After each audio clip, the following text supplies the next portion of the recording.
Hey, I'm trying something new here. New for me anyway.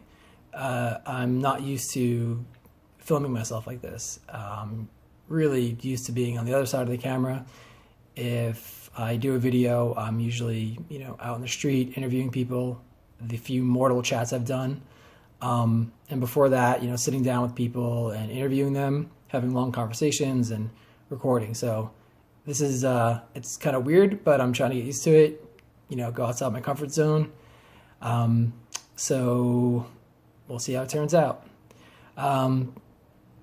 Really just want to talk quickly about my grandmother who died recently. I'll be writing something, putting out a post where I kind of go into a lot more detail about my whole experience with her dying and who she was as a person. She was an amazing, amazing person and had a big influence on me. And I was there when she died, as was my parents, as were my parents, my aunt and my uncle, and one of her aides who had been with her for 2 years. She was on hospice at the end of the last 6 to 9 months or so. And so it was expected in a way. It was expected. She was 102 years old. And she had suffered strokes before that and various other ailments. But being there was intense. And this is something I've been thinking about in terms of mortality, dying, death, possibility of an afterlife, everything related to this project that I'm doing. I've been thinking about this kind of stuff for a long time. Whether it was when I first really started going down this path in 2010 when I read The Death of Ivan Ilyich by Tolstoy and then wrote about this subject in graduate journalism school, death and dying through a journalistic lens in 2011, and then starting this blog in its very first form back in early 2016, and then how much it's evolved over time, and then taking a thanatology certificate program at the New York Open Center, which was a great course.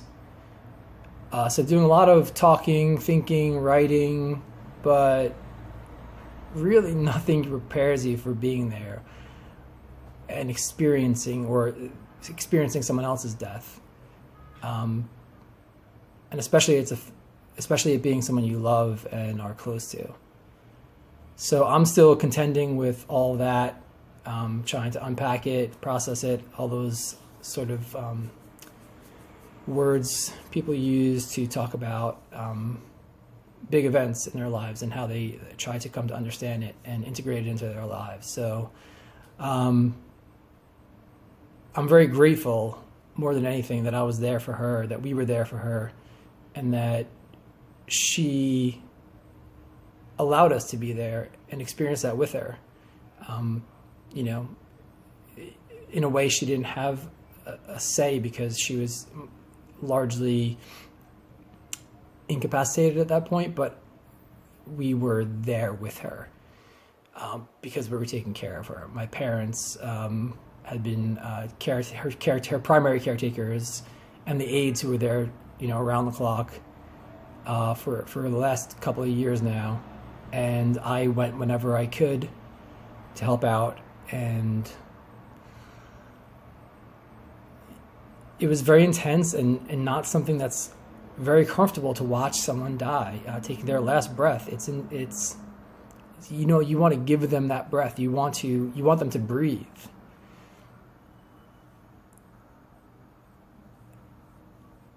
But of course, it has to happen that way. So it's, both mundane and special at the same time. You just see this process happen it's been happening since life began billions of years ago on this planet, right? As far as we know, probably elsewhere in the universe, and so many organisms, including humans, everyone we've ever known has died or will die. And so it just is this very normal, it's just breathing one moment and then not the next. Although there was very staggered process. It, kind of was erratic for a while, the last day or so, the last few hours especially, in terms of breathing fast and breathing slow. But just that transition from the last breath to not taking another breath, it was normal and, yeah, extraordinary. Just another way to say mundane and special. But yeah, I can even feel my heart racing right now as I talk about it again. So still a lot to think about and understand from that, but very grateful that I experienced it and that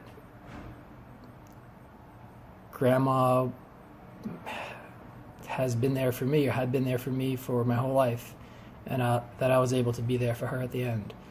So yeah, I will post something longer that incorporates a tribute to her and really trying to understand this on just how it's affecting me and what it means for me. So I guess that's it for now.